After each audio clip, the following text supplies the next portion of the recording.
You're watching Lil Hand. I am Lil Hand. Today I'm going to be reviewing Spider-Man Lotus. So, you might have seen that I posted a reaction video on this channel. That is an hour long. That is like my first reaction to that movie. So, I'm just saying that video's out. I'm not going to be talking about the controversy in this video.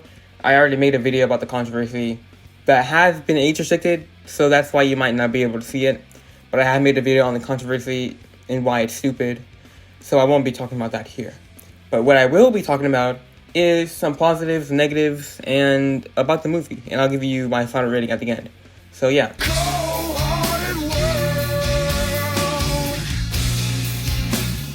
So for the positives, I have, I'll just start with the costumes, right? I think the Spider-Man costume is one of the better, like, live-action Spider-Man costumes we've seen, like ever. Like, it's really good, honestly. I wasn't expecting a fan film to come out with such a quality suit, you know? It's really good. And not just the Spider-Man suit, but all the costumes, not even like costumes, just like the outfits the characters wear in the movie, right? Like Gwen Stacy has her like green what's it called? Like I guess you'd call it a trench coat. Her green trench coat, her black turtleneck, like from the comics, like specifically the comic where she died. Oops. But yeah, she does have that. It was pretty cool. Like the comic references portrayed in the suits are really good. I also like the Green Goblin suit. The Green Goblin suit is really good. You know, that's probably the most comic accurate Green Goblin suit that we've ever seen in live action. Like, it's really good. Like, it's like, I don't even, like, it's fantastic, honestly. It's great. Yeah, also the Shocker suit, costume, it's pretty good. I wouldn't say it's amazing, because, they kind of portrayed a lot of ideas in that suit. Well, not a lot, like, one idea, which is like the, like, thrown together look. I think they kind of nailed that, so that's what they were going for. You know, pretty good job. He looks good, you know? So, yeah, the costumes are pretty good. For my next positive, I have the handling of the source material, inspirations of the movie. This movie was inspired by the night Gwen Stacy died comic arc, and, well, not arc, I guess it's an arc. Also, the, Kid Who Collects Spider-Man, story, inspired by that. And I think the guy who wrote the movie is Gavin Konops. I don't even know how to say his name. Konops. Gavin. He really was able to mix these two stories and make them one central idea. He did a good job mixing the two storylines, like how he used the Kid Who Collects Spider-Man to kind of push forward the story within the night Gwen Stacy died comic arc. And this movie is also inspired by Spider-Man Blue, which I haven't read, so I don't really know like what specifically took inspiration from. I know it took inspiration of how I mean, the movie kind of shows Peter grieving with the recent death of Gwen Stacy. So I think Spider-Man Lotus kind of takes inspiration from Spider-Man Blue, takes inspiration from the grieving with Gwen Stacy's death aspect of Spider-Man Blue. So I really think Gavin did a really good job of, using the Kid Who Collects Spider-Man to kind of mix the night Gwen Stacy died comic arc and Spider-Man Blue. They mix them together. I think he did a really good job mixing those two stories together in a really good way. I really like how it flows through. I mean, the kind of moving on, we have the acting. So the acting, I would say the acting's pretty good, for a fan film. I don't think the acting's exceptional, but I do think the acting is pretty good. There were not a lot of like, ooh, would he really say like that? There were not a lot of those moments in the movie. I think there was a few, but I remember one part where it's kind of unnatural, the way the actor kind of, I'm not going to give you any spoilers, so I'll make it really vague. The way the actor kind of delivered a line, it was a reference line, like a line the character said in the comics, and it was kind of kind of felt forced the way the actor kind of set that line. So the acting's not great, but it's definitely not bad for a fan film, right? Next, I have the CGI. The CGI, it's a bit of a mixed bag, but I would say it is good. It is very good. There are a few moments where the CGI does look really unnatural, because it is a fan film, and it is CGI, which is not real. So, it does, the models the animators use, no, not the animators, the VFX artists used, in the CGI scenes, like the swinging scenes were good, but the scenes where it's just Spider-Man, like, not doing anything, it does feel really off, you know? I do think all the other scenes with him swinging and stuff, I think they're really cool. That opening scene where he flies by the speedometer, that is the coolest thing I've ever seen in a Spider-Man movie. That is probably one of the coolest things I've seen in a Spider-Man movie. Like, the way the music and the sound effects and the visuals all put together makes for a very good scene. It tickles a part of my brain, and I just really like it. I don't know what about it. I mean, I do know what about it, but I don't really know how they were able to make that scene so good. But they really shined in that specific scene. It went hard. It really did win. It really did win hard. It really did go hard. The scene's making me lose my ability to speak English, so that's probably telling. Next up, we have the dialogue. This kind of goes hand in hand with the acting. The script writing was pretty good. Definitely wasn't the best, but it was pretty good. There were not a lot of moments where it's like, oh, that's not a good line they put in there. No, I think the acting, the dialogue, I mean, was pretty good. You know, script writer was pretty good. He did a good job. Or I don't know who the script writer was. I think it's Gavin, but I don't know. But if it is Gavin, he did a pretty good job. You know, weren't a lot of unnatural like lines in the movie. So yeah, and the way the characters interacted were pretty good. So probably the doing of Gavin, since he's a pretty big comic fan, and as evident from the controversy video. So yeah. Next up, final positive is the music. The music is really good. Like, it is very good. Man. I mean, the music is very good. Like, I don't know what else to say about it. It's just really good, right? I'm not a huge, music... I mean, I listen to music, but I'm not a huge, music guy, so I don't really know, what about the soundtrack makes it sound good. But it just sounds good, right? If you just listen to the soundtrack alone, it's so good. Like, it really mixes well with the kind of themes of the movie, right? Yeah, the music composer did a really good job. Like, honestly, very, very talented people working on the Spider-Man Lotus movie. It's a real shame that Twitter exists. So yeah, the music was good. Yeah, the music was good. Okay, so now that we're done with the positives, let's get on to the negatives.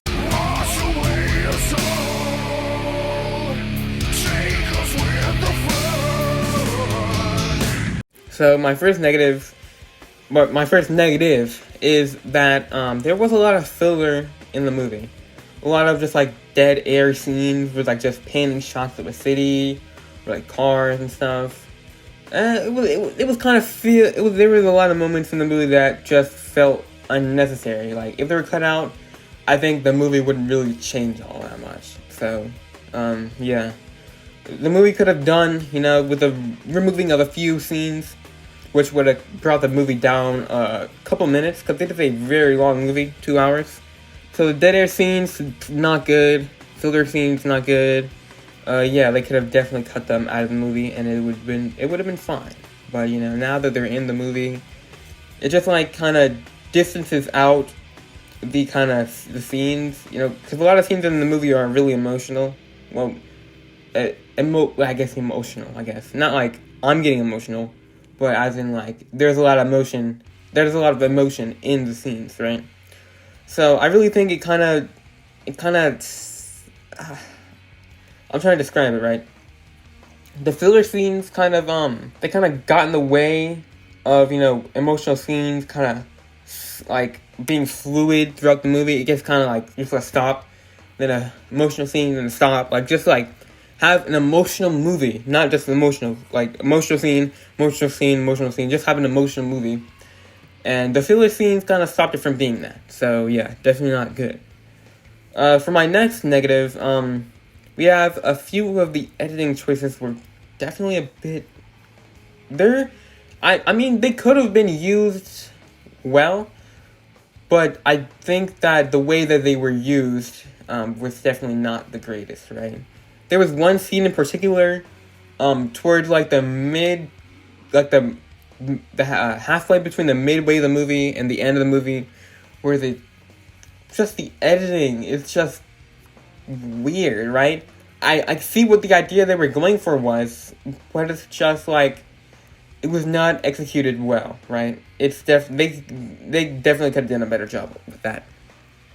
I'm not gonna get into spoilers, so I won't describe the scene, but yeah, it was just like not good. Like even the reaction, we pointed it out. Like it was just like it was. No, they could have just left it without having that editing choice in the movie. So yeah, but I don't think there's really any more editing choices that I felt were needless. Right? There might have been a few that I don't remember right now, but yeah, I think that's just like one example. I mean, I think there's just like one instance of there being bad editing choices in the video. So yeah. So that one editing choice was definitely not good. Like it did not work well at all. And for my last negative, we have I don't think this is not a spoiler. So at the beginning of the movie, you start with like a Shocker fight, like a fight between Spider-Man and Shocker, to kind of introduce the movie, kind of introduce the suit, introduce the character of Spider-Man.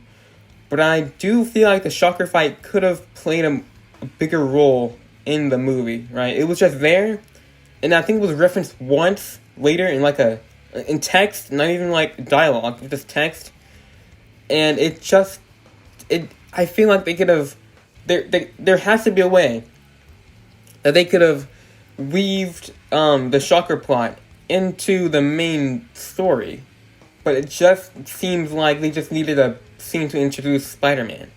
And, it definitely was not the greatest choice.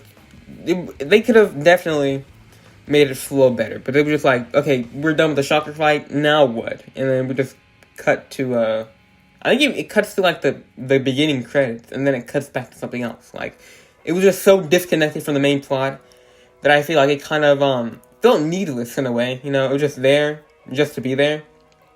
The Shocker fight itself was good, but the way it was used as a narrative device was really not good. It's not good.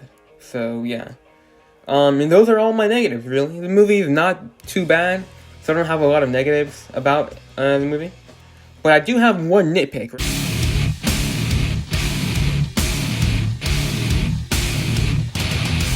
One nitpick I have is that there is a